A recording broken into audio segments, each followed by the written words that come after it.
Bonjour Francis, c'est Stéphane Damiano. On va analyser un petit peu ton swing. Alors d'abord avec des fer 7 en fait. J'ai remis la série de fer 7. On va voir que, alors les chiffres Trackman, je ne vais pas trop te compliquer la vie. On va simplement regarder quelques-uns, comme par exemple la phase du club, c'est-à-dire l'orientation de ta phase du club à l'impact.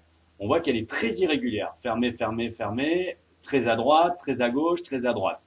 Ça va te donner beaucoup d'irrégularité dans ton jeu. On va essayer de comprendre sur la vidéo pourquoi. Et on va le faire directement avec le driver. Je le reprendrai au driver.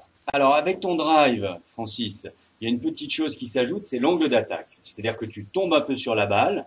Je vais mettre cette image, tu vas bien comprendre. Voilà, tu vois, ton driver tombe comme ça, descend sur la balle. Et ça, c'est pas bon. Avec un drive, il faut vraiment prendre la balle en remontant. Ce trait bleu devrait être dans l'autre sens. Parce que la balle est sur le tee et qu'on doit prendre la balle en remontant pour optimiser la distance. Et on va voir en vidéo pourquoi.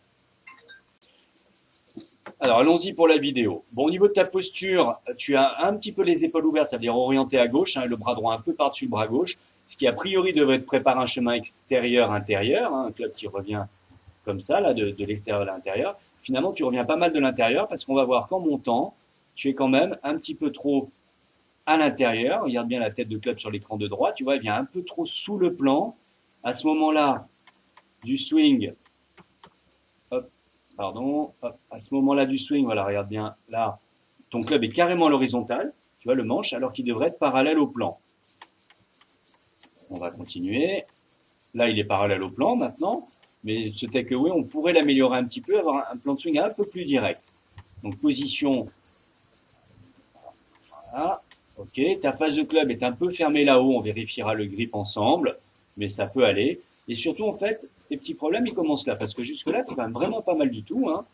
Alors, qu'est-ce qui se passe? Eh bien, en fait, tu reviens dans un premier temps un tout petit peu par-dessus, tu pousses un peu devant toi, mais surtout, regarde à gauche, tu avances à travers la balle. C'est pour ça que tu as un angle d'attaque très direct, tu vas tomber sur la balle, tu vas avancer dans la balle, tu t'es décalé.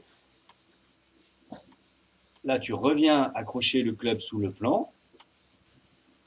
Et on va voir que là, regarde bien, ton bassin ne tourne plus du tout. Tu te relèves en fait complètement. C'est ce qui se passe avec le fer 7 aussi. Du coup, tes mains sont obligées un peu de compenser, donc soit en se fermant. Avec le fer 7, on a vu qu'elle passait un peu dessous, tu cueillais un peu la balle. Là, avec le drive, tu bloques du coup la phase de club à droite parce que tu n'as pas la possibilité de tourner normalement à cause de ces hanches qui se sont bloquées. Voilà, tu vois, tu es complètement debout. Alors qu'il faudrait quand même que tu aies gardé un peu les angles au niveau du bassin. Et tu as complètement avancé dans la balle. Donc une early extension, comme on dit, et un slide, c'est-à-dire tu as glissé vers l'avant. Ce qui te vaut donc ce club qui se bloque à droite et cette attaque de balle beaucoup trop directe. On va reprendre en simplifiant.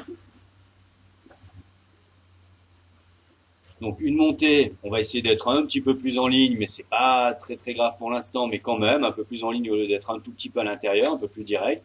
Et surtout de là, apprendre à faire bien tourner ton bassin pour que tes mains puissent sortir square à travers la balle. Alors que là, ton bassin se soulève. Donc, on travaillera pas mal sur la sortie et ne pas avancer dans la balle au driver. On a l'impression d'appuyer le pied droit, de rester un peu plus derrière la balle, comme on dit avec ton driver. Voilà, ça suffira. On va rester simple.